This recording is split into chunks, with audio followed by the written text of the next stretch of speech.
Mga kasayan, magkakabit tayo ng dual horn sa Rusi Macho 175. Ito siya kasayan, oh. Bali, ito muna kasayan, yung pwestuhan muna ang hanapin natin. Kasi mas mahirap pa magpwesto kaysa mag-wire. Ito kasayan, pag napanood nyo ito, kayang-kaya nyo nang lagyan ng busina yung mga motor nyo. Hindi nyo na kailangan pandaling sa shop. Lalo kung malayo yung mga gawaan sa inyo, ano. Ito siya kasayan, oh. Maglalagay lang kayo ng washer. Pagka dito yung siya ilalagay kasayan, ha. Ito siya, oh. May washer siya na isa.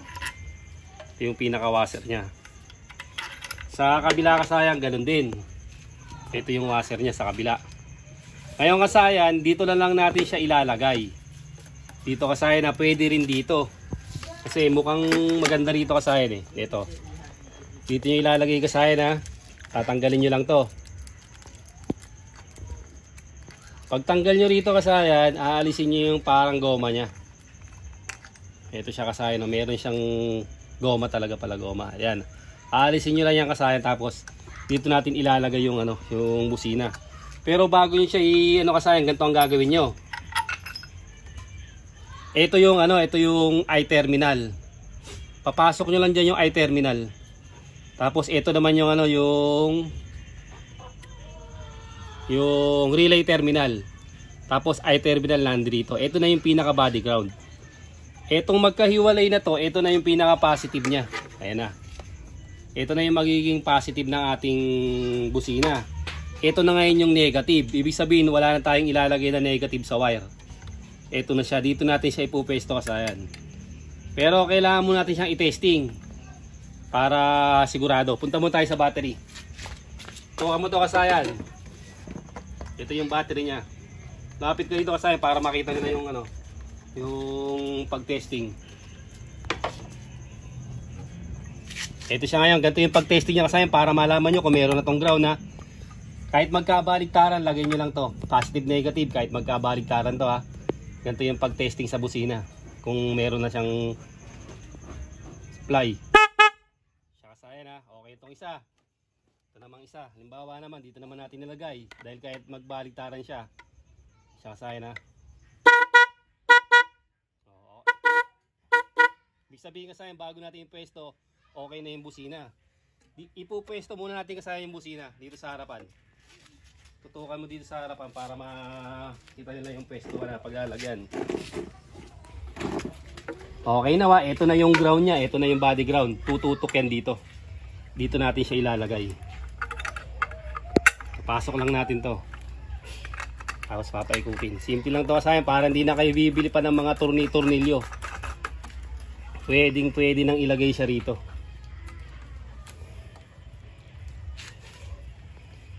Ayan siya kasayan, ha. Yan yung pinaka niya. Pwesto. Pwede rin sa likod yung wire nito, ha. Pagka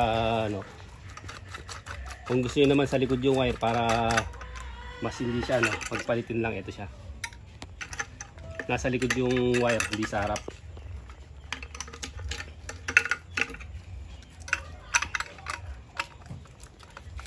Pwestuhan muna natin ito kasayan, ayan. Ito yung pwesto niya. Parang mas maganda siya, pero depende pa rin sa inyo kung saan yung gusto natin. Kailangan kasi nagpe-play ng ganyan yan, Maganda yung play ng para maganda rin yung magiging labas ng busina natin. Ganun din sa kabila. Tatanggalin lang din natin yung pinakagoma niya.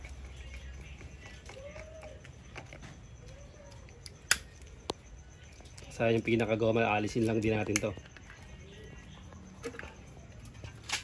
Katulad yung naglagay tayo ng MDL, tinanggal lang natin yung tatak na Rusi.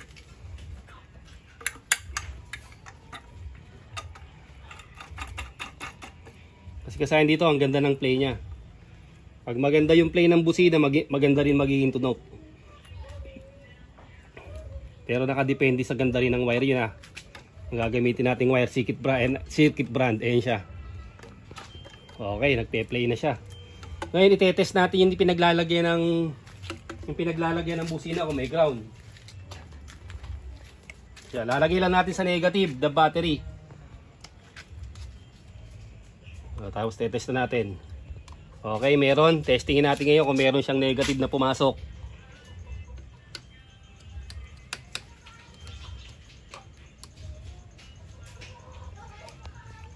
Negative, kasi hindi pala pwede siya pagbaliktad rin ganito. Kasi naka MDL tayo. Yan, meron. Negative. Kasi na, negative oh. Okay, meron.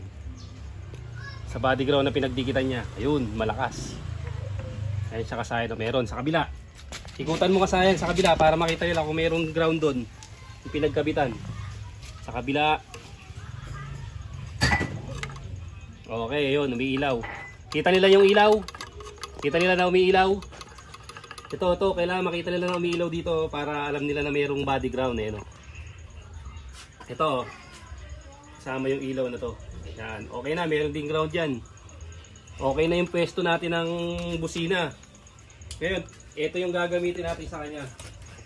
Kailangan meron tayong fuse, 10 or 15. Ito siya. Tutok mo dito kasi sa may, ano, sa may battery. Ilalagay natin to sa battery. Dito na natin siya ilalagay sa battery katulad din ito. Dito na natin ipupesto. Ito sa positive ng battery. Ito siya. Hindi na tayo magbubukas ng tangke, papagapangin na lang natin to sa ano. Ilalagay muna natin itong fuse na may 10 or 15 ha. 10 or 15 ampere ang pwedeng gamitin. Phillips screw.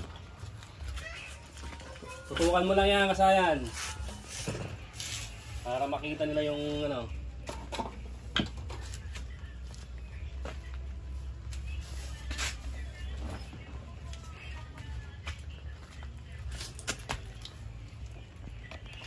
Ito, positive ng battery.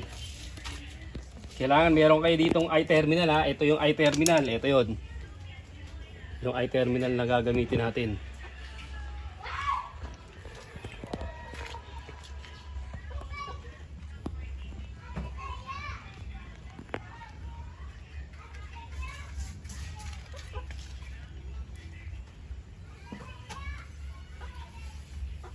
Oh, medyo malaki pala itong ano nito. Malaki ang kanyang tornilyo.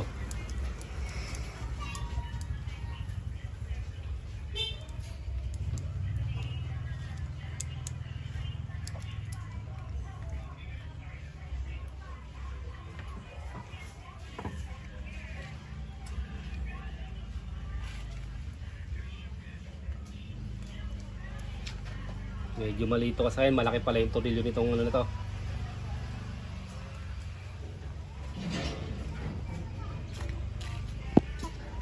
Luwagan ko lang kung dito kasi na. Lagyan natin ng ano. Gawa natin muna ng paraan to. Para kumasya sa kanya. Hindi kasya.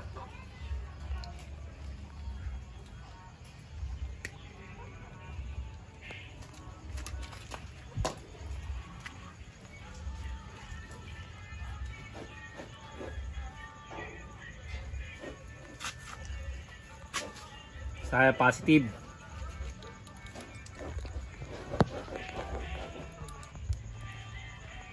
Positive ng battery natin lalagay. Ito kasi yung pupunta sa relay natin. Sa relay na sa transparent relay. Number 30, ito yung pinaka-common. Doon tatakbo to. Ang Rusi Macho, nasa harapan yung ano nito, yung kabitan ng busina. Parang sa TMX 155. Sa kasaya nakalagay na. Dito natin siya ilalagay. Tapos cable tie din natin na ganito. Para hindi siya nakakalat dyan.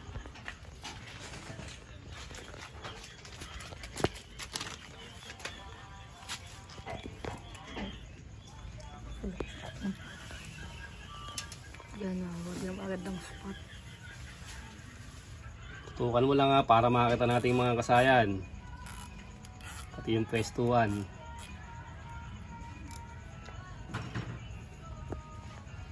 Ayan, kasayan.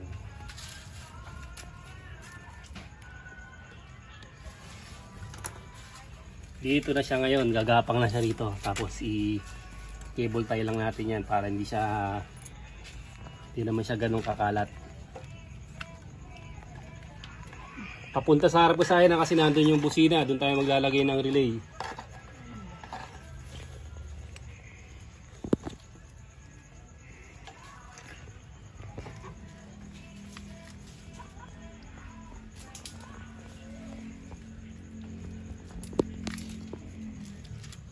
Okay, dito tayo sa harapan.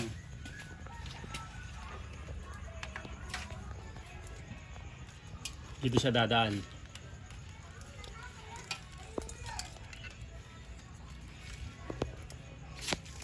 Paikot yan dito. Kailangan meron lang siyang allowance. Dito siya.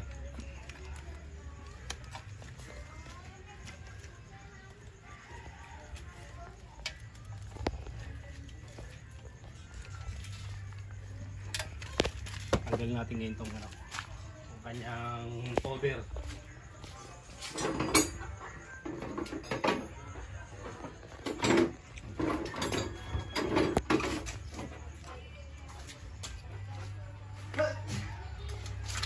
Dito tayo magwa-wiring.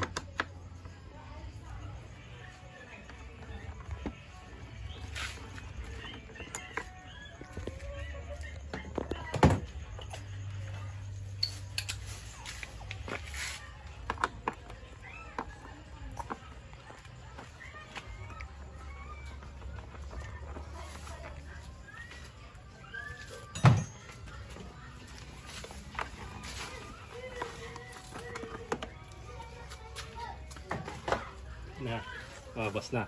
Ito kasayan yung busina. Ito yung busina niya. Ngayon kailangan natin siyang hugutin.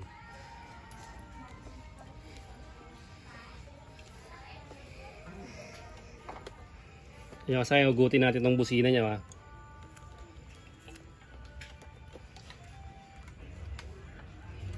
Medyo mahigpit dito sa kabila. Tutuwa mo sa kabila para makita nila.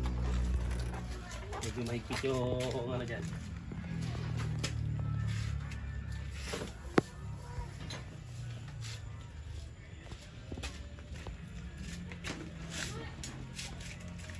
Hindi tayo magtatanggal kasi hanapin natin yung pwesto ng ng relay. Ito yun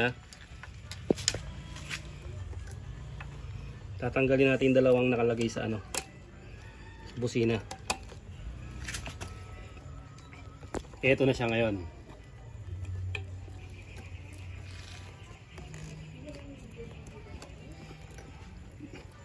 Ngayon maghahanap tayo ng pwesto ng ng relay.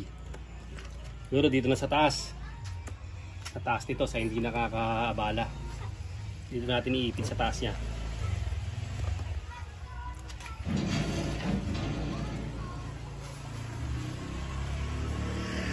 Dito sa ibabaw magsasama na tong dalawang dalawang positive ng busina.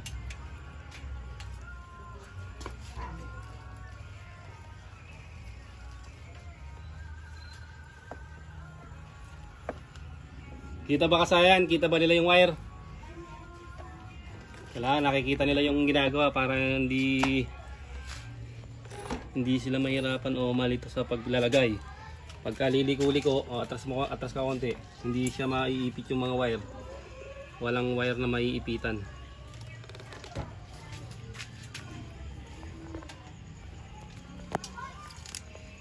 So ito yung isang i-cable tie natin. Ito na yung naka-live na to. Ito na yung live. Dito natin yung iipit yan.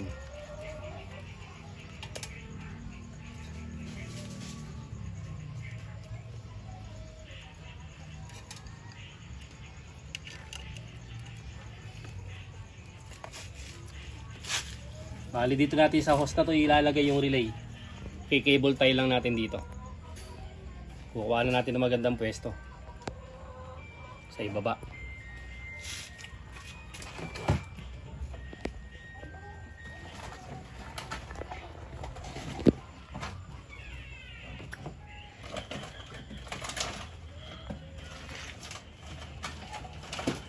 Hanap lang muna tayo ng relay.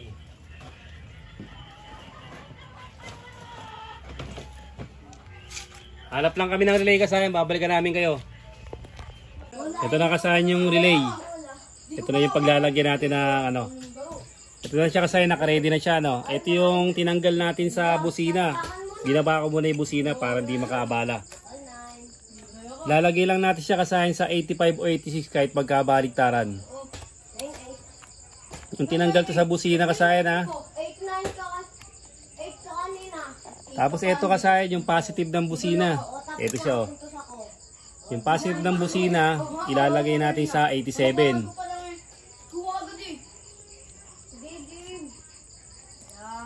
Tapos kasayan ito yung diretso sa ano. Ito yung may 15 ampere na fuse. Ito siya. Huwag kayong didiretso sa susian. Okay, didiretso sa susian kasayan na. Ito ha. Ito na siya ngayon. Ilalagay natin sa number 30 ng relay. Yan siya kasayan oh. Tapos kasayan, ito yung naggawa tayo ng kabitayan ng mini driving light.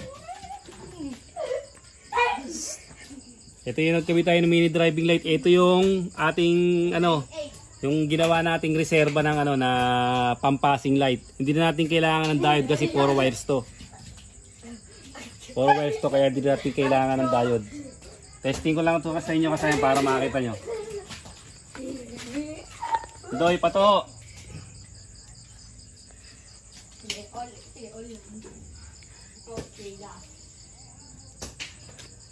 Testing natin yung ano niya, yung kanyang gagawin nating ano. Yan siya kasi ano, yan yung passing light. Sino mag-vlog ta? Hindi na natin kailangan gamitan siya ng ano ng diode kasi 4 wires to. Ito yung combination, tingnan niyo kasi ano, combination white yellow. Tutuwa mo sa damit mo para makita nila. Yan. Yan combination white yellow siya kasi ano, ayun oh. Yan yung magiging ano niya, yung magiging passing light. Kaya hindi na kailangan ng diode. Dito natin siya ilalagay sa positive ng busina o sa 87 ng relay. Ito siya. 87 ng relay o positive ng busina. Yan siya kasaya na dito natin siya ilalagay. Para kahit bumusina ka ng buhay o patay yung mini driving light, may passing light pa rin. Yan siya sa testing natin.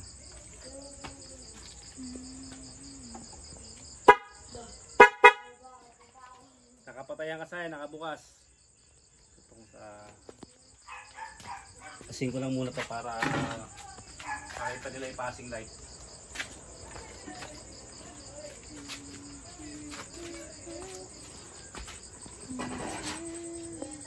Kahit nakabukas yung ilaw, magpapasing siya. Kahit naka-low, naka-high, magpapasing siya. Kahit nakapatay, magpapasing. Ganun kasi yung pagkakabit ng ano ng pagkakabit ng busina ng loud horn sa Rusi Macho 175. Siya kasi ano, yung tinanggal nyo kasahin sa ano sa busina 85 86 kahit magbaligtaran. Ito siya. Tapos yung number 30 yung may fuse na 15 ampere. Ito siya. Diretso rito sa number 87 sa likod. Dalawa lang idadagdag nyo kasi kaya hindi kayo malilito. Ito siya. Ito yung positive ng busina. Yung 87 na yan o positive ng busina, doon kayo maglalagay ng ano ng inyong ano yung passing light. Dito yung siya ilalagay. Kahit hindi sa positive ng busina, kahit diretso kayo sa ano, kahit dumiretso pa kayo sa relay, okay na yung kasayan. Okay na yung magiging ano nyo. Tapos kasayan, susunod natin dito kasayan nyo ano, yung double contact. Isusunod kagad natin kasayan ha. Kaya yung double contact signal light kasayan. Hanggang dito lang mga kasayan. Salamat sa panonood.